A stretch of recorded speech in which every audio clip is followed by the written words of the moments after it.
그라인더 구매하려는 분들은 이 말 많이 들어보셨을 거예요. 맛있는 커피 마시려면 그라인더만큼은 꼭 좋은 걸로 사라. 하지만 저렴한 그라인더가 정말 안 좋을까요? 가격 차이가 단순히 브랜드 값인지 아니면 실제 커피 맛과 직결되는 차이인지 많이 궁금해 하실 것 같은데요. 그래서 직접 비교해 봤습니다. 실제 가격대가 다른 그라인더 3가지를 분쇄 결과, 사용감, 추출 결과를 기준으로 비교해봤는데 생각보다 결과가 재미있더라고요.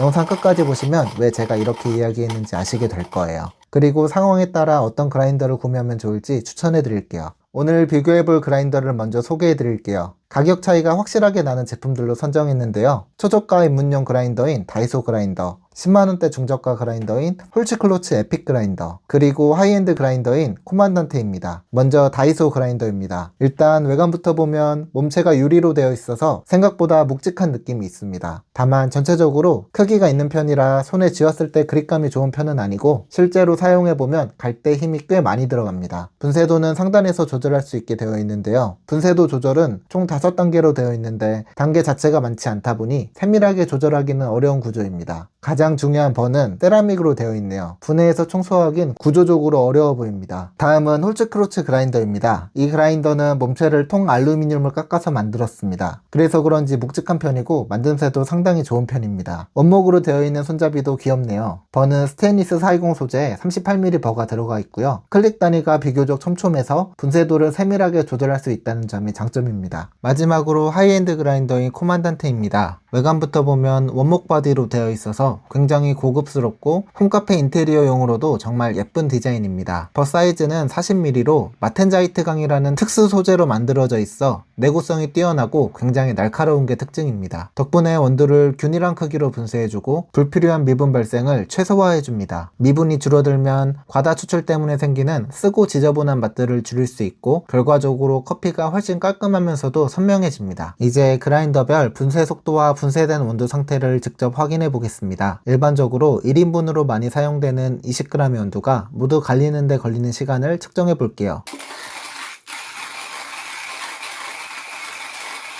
분쇄는 코만단테, 홀츠클로츠, 다이소 그라인더 순으로 끝났습니다. 다이소 그라인더는 시간이 오래 걸리는 것도 문제지만 그보다 더 크게 느껴지는 건 사용하면서 드는 불편함입니다. 분쇄 과정에서 생각보다 많은 힘이 필요하고 손목의 부담이 꽤 오더라고요. 분쇄된 원두를 보면 그 이유를 더 명확하게 알 수 있는데요. 세라믹 버 특성상 날이 깔끔하게 절삭하기보다는 원두를 눌러 으깨면서 갈리는 느낌에 가깝습니다. 그래서 미분이 많이 발생하고 입자 크기도 균일하지 못해 편차가 크게 나타납니다. 이런 특성 때문에 다이소 그라인더를 사용할 때는 침출식 추출 또는 물을 부어 희석하는 레시피를 사용하는 걸 추천드립니다. 다음은 홀츠크로츠 그라인더입니다. 사용해보면 힘이 많이 들어가는 편은 아니고 비교적 수월하게 잘 갈리는 느낌입니다. 그래서 부담 없이 사용할 수는 있지만 분쇄 속도 자체가 빠르진 않은 것 같습니다. 대신 분쇄 결과를 보면 전체적으로 균일하게 잘 갈린 걸로 보입니다. 마지막으로 코만단테입니다. 분쇄 속도도 3가지 중 가장 빠르고 힘도 많이 들지 않습니다. 부드럽게 돌아가면서도 금방 갈리는 느낌이라 실제 사용해서 가장 편하게 느껴졌습니다. 분쇄 결과를 봐도 미분 발생도 상대적으로 적고 전체 입자 분포가 고르게 형성되어 있기 때문에 추출해서 일관된 맛을 내기 유리해 보입니다. 이렇게 분쇄한 원두를 동일한 레시피로 추출해봤습니다. 이제 각각의 맛 차이를 하나씩 비교해 보겠습니다. 먼저 다이소 그라인더입니다. 추출된 커피를 마셔보면 생각보다 나쁘진 않았습니다. 그런데 맛이 전체적으로 뭉개진 느낌이 강하고 흐리멍텅하게 느껴졌습니다. 특히 후반으로 갈수록 씁쓸한 여운이 길게 남는 편이라 아쉬웠습니다. 다만 예상보다 맛이 크게 나쁘지는 않았는데요. 그래서 가볍게 커피를 체험하는 용도로는 충분히 추천드릴 수 있을 것 같고요. 조금이라도 본격적으로 커피를 즐기고 싶다면